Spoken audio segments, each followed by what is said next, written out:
નથી, આ એમની વેદના હતી।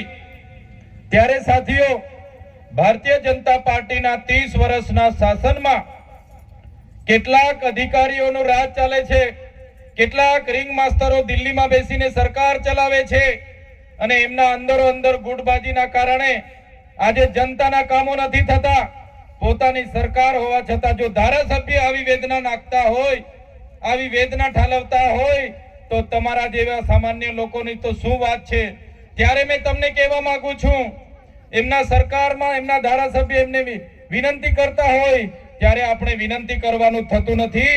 આવનારા દિવસોમાં આપણે આ ભારતીય જનતા પાર્ટીની સરકારને આપણે બદલી કાઢવાની છે। તૈયાર છો ને બધા?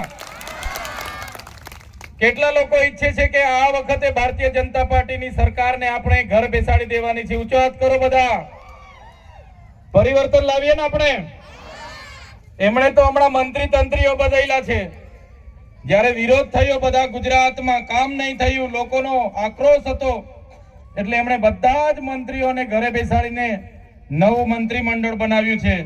પણ આપણા વડવાઓ કહેતા હતા ને, ભેંસ ઓછું દૂધ આપે એટલે એનો